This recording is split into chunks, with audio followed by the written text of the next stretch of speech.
tight. Well, I'll call the agency and get another secretary. No. I got a better idea. What's it gonna do? I'm gonna pass.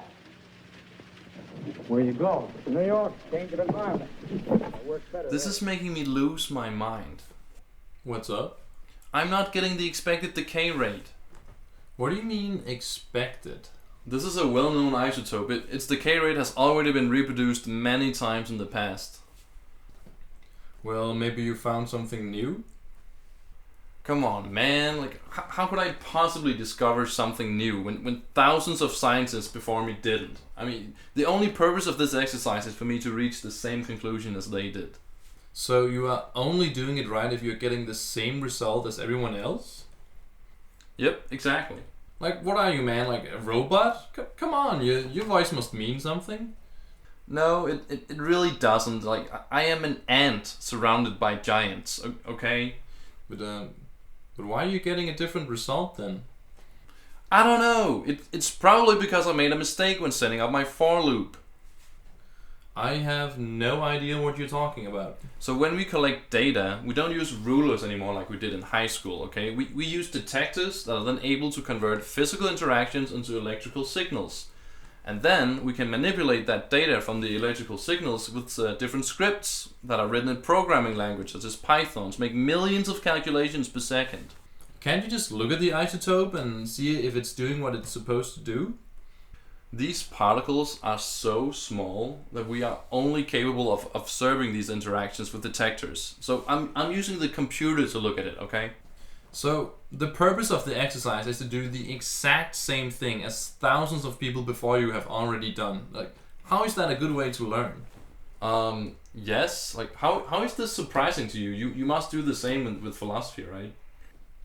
No, we read texts of famous philosophers and then we're supposed to explain why everything they said was stupid. What? It makes sense to me. I mean, I should be able to think for myself, right? I am thinking for myself. I am thinking about why I'm not thinking like they did. Like, besides, why would anyone care about what a random philosophy student has to say? Like, no offense, but compared to the all-time greats? Again, how do you know that your result isn't the right decay rate and everyone else is wrong?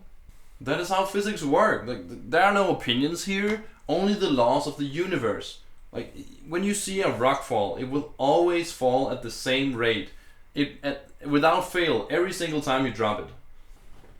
I thought you said the isotopes were too small to see.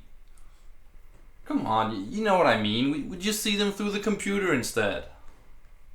Well, I once saw a dragon in a video game on my computer, and I'm pretty sure that wasn't real. That's different. The dragon was made entirely by the computer. You just don't understand how any of this works. How do you know that your data is just not entirely made up by the computer? I mean, did you build the detector? Did you build the computer? Like, how do you know that the software that is spitting out all these numbers isn't just built to spit out those exact same numbers every time, and that is why everyone is getting the same result? But why would my numbers be different then, if that's true? Could it be? Wait. What if I'm actually onto something here?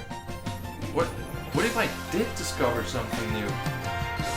Maybe if that's true, then that would change everything. Oh my god, maybe you did. Never mind, found the mistake. I was missing a comma on line 24. Yeah, that makes sense.